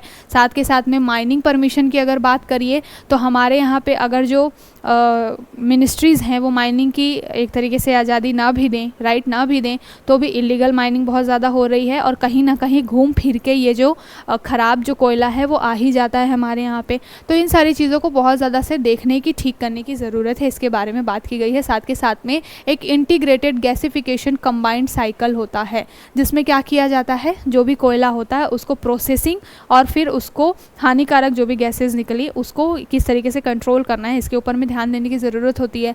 तो बात की गई है कि हमारे यहाँ पे जब कोयले की बहुत ज़्यादा ज़रूरत है तो अभी जो है हम उसको नेगलेक्ट तो नहीं कर सकते, और हमारे पास कोई अल्टरनेटिव भी नहीं है। पावर जनरेशन की अगर बात करें हम, चाहे और भी बहुत सारी चीज़ों के लिए, तो हम कोयला को भी रिप्लेस तो नहीं कर सकते, लेकिन हम उसको जो भी कार्बन एमिशन हो रहा है, नेगेटिव इम्पैक्ट हो रहा है, उसको मिटिगेट कर सकते हैं इन सारे प्रोसेस के थ्रू, कि हम ज़्यादा से ज़्यादा कोकिंग कोल का यूज़ करें। हम क्या करें, IGCC यानी कि इंटीग्रेटेड गैसिफिकेशन कंबाइंड साइकिल का यूज़ करें। जो कोयले की GCV घट रही है, यानी कि ग्रॉस जो है क्रोनिक जो वैल्यू है वो घट रही है, उसको थोड़ा सा हम इम्प्रूव करने की कोशिश करें। इस तरीके से काम करके हम क्या कर सकते हैं, अपना जो पर्यावरण प्रदूषण है उसको भी रोक सकते हैं और अपनी ग्रोथ में कोई भी रुकावट आने से बचा सकते हैं। अगली न्यूज़ क्या है, Ramaphosa faces a litmus test as ANC loses majority in South Africa. तो साउथ अफ्रीका की अभी जो गवर्नमेंट है वहाँ पर थोड़ा सा क्राइसिस चल रहा है। रामपोसा जी हैं, पहले ही प्रेसिडेंट रह चुके हैं साउथ अफ्रीका के, लेकिन फ़िलहाल इनका फ्लोर टेस्ट किया गया, मेजॉरिटी इन्होंने खो दी है। अब फिर से वहाँ पर इलेक्शन होकर के आएगा और फिर शायद ये हो सकता है कि बने, क्योंकि अभी भी सबसे बड़ी पार्टी इन्हीं की ही है, लेकिन इन्होंने मेजॉरिटी बहुमत खो दिया है पार्लियामेंट के अंदर। इस वजह से अभी देखते हैं कि आगे क्या होता है। ये जो न्यूज़ है ये जो है एडिटोरियल, एक तरीके से अभी हीट वेव इतनी ज़्यादा बढ़ रही है और उसकी वजह से जो क्लाइमेट के ऊपर में इम्पैक्ट पड़ रहा है, साथ के साथ में सबसे ज़्यादा बर्डन सिटीज़ में, शहरों में देखने को मिल रहा है। इसके ऊपर ये बात करता है। GS पेपर 3 में आपका जो इंफ्रास्ट्रक्चर वाला टॉपिक है वहाँ से आप लिंक कर सकते हैं। बात क्या की जा रही है कि cities warming due to effect of urbanisation climate change. तो यहाँ पर बात की गई है कि एक तो अर्बनाइजेशन यानी कि शहरीकरण का जो एक दौर है वो बहुत बढ़ रहा है, उसकी वजह से, साथ के साथ क्लाइमेट चेंज की वजह से सिटीज़ के ऊपर जो है एक तरीके से गर्मी जो है वो बहुत ज़्यादा सिटीज़ में देखने को मिल रही है। ठीक है, यहाँ पर बात की गई है कि अगर हम बात करें ऑल्टरेटेड थर्मोडाइनेमिक की बात करें अगर, तो देखा गया है कि जो making cities warmer than their rural and suburban जो काउंटर पार्ट्स हैं, यहाँ पर बात की गई है सब अर्बन काउंटर पार्ट्स की, कि जो यहाँ पर सिटीज़ हैं जो बहुत ज़्यादा क्या काम कर रहे हैं, एक तरीके से डेवलपमेंट की तरफ बहुत काम कर रहे हैं, हीट वगैरह को बहुत ज़्यादा वो एक तरीके से नज़रअंदाज करके चल रहे हैं, वहाँ पर उनके जो भी सब अर्बन काउंटर पार्ट्स हैं या फिर जो रूरल एरियाज़ हैं उनके आसपास के, उनकी तुलना में गर्मी बहुत ज़्यादा हो रही है। और ये तो मालूम ही है, आजकल जो है मिट्टी बहुत कम है, कंक्रीट है, बारिश होती है, पानी जो है वो ऑब्जॉर्ब नहीं हो पाता है, इसकी वजह से पेड़ पौधे इतने ज़्यादा कट रहे हैं डेवलपमेंट के नाम पर, इसकी वजह से आपको जो है जो गैसेस हैं जो ऑब्जॉर्व कर लेते हैं पेड़ पौधे जो भी आपके आसपास के, वो चीज़ें ख़त्म हो रही है, इसकी वजह से भी इतनी ज़्यादा गर्मी हो रही है, क्लाइमेट के ऊपर में नेगेटिव इम्पैक्ट पड़ रहा है। साथ के साथ में यहाँ पर बात की गई है कि कुछ आंकड़े निकल के आए हैं, 141 सिटीज़ का जब डाटा कलेक्ट किया गया है, तो यहाँ पर बात की गई है कि हर डेकेड के अंदर लगभग 0.53 डिग्री सेंटीग्रेड टेम्परेचर जो है वो ऑन एन एवरेज बढ़ रहा है। ये डेकेड यानी कि 10 साल के अंदर अंदर बढ़ रहा है, लेकिन देखने में तो ये बहुत कम लग रहा है कि 0.53 डिग्री सेंटीग्रेड ही है ये, बट अगर आप इसका इम्पैक्ट देखें तो हमने क्या कर रखा है, COP28 हो गया या फिर आपका जो COP15 था जो पेरिस कन्वेंशन हुआ था, उसमें हमने क्या बात की थी कि पूरा जो टेम्परेचर है, ग्लोबल टेम्परेचर, वो 1.5 डिग्री सेंटीग्रेड तक क्या है कंट्रोल हो जाना चाहिए, अदरवाइज़ इसको नहीं रोका गया तो क्या होगा कि एक तरीके से त्रासदी आ जाएगी क्लाइमेट चेंज की वजह से। हो सकता है कि आगे चल के ये संसार ही ख़त्म हो जाए, क्योंकि अगर टेम्परेचर बहुत राइज़ होगा तो जितने ग्लेशियर्स हैं वो पिघलने लगेंगे, मतलब समुद्र का जो सरफेस लेवल है, सी लेवल है, वो बढ़ेगा, बाढ़ की समस्याएं बहुत ज़्यादा आएंगी, बहुत सारे ट्रॉपिकल डिजीज़ होने लगेंगे, जिस तरीके से कोविड वगैरह हमने देखा। तो ये जो टेम्परेचर 1.5 डिग्री सेंटीग्रेड पे कंट्रोल करना बहुत ज़रूरी है, लेकिन यहाँ पर डाटा क्या बता रहा है कि हर 10 साल में 0.53 डिग्री सेंटीग्रेड टेम्परेचर बढ़ रहा है। मतलब इसको आने वाले 2-3 डेकेड्स में अगर कंट्रोल नहीं किया गया तो हम ये 1.5 डिग्री सेंटीग्रेड का टेम्परेचर कभी भी रीच नहीं कर पाएंगे और फिर वो कंडीशन जो होगी वो बहुत ही ख़राब होगी। तो इस तरीके से बात की गई है। साथ के साथ में यहाँ पर बोला गया है कि जो टायर 2 सिटीज़ हैं, वो स्पेशली जो ईस्टर्न पार्ट है हमारे देश का, वहाँ पर जो टायर 2 सिटीज़ होती हैं, वहाँ पर अगर आप देख लीजिए डेवलपमेंट इस लेवल पे हो रहा है, क्योंकि ये ऐसी सिटीज़ हैं जो अब क्या है बहुत तेज़ी से अपने आप को ग्रो करना चाहती हैं। तो यहाँ पर ये जो सिटीज़ हैं वो जो मेट्रोपॉलिटन सिटीज़ हैं जो ऑलरेडी पहले से ही काफ़ी सारी डेवलप्ड हैं, उनकी तुलना में बहुत ज़्यादा जो है वो क्या कर रही हैं, कार्बन एमिशन कर रही हैं, और यहाँ पर गर्मी बहुत ज़्यादा है एज़ कम्पेयर टू जो मेट्रोपॉलिटन सिटीज़ हैं उनकी तुलना में देखा जाए तो यहाँ पर कुछ ऐसे आर्टिकल्स के थ्रू बात की गई है। साथ के साथ में यहाँ पर नेशनली डिटरमाइंड कंट्रीब्यूशन की बात की गई है।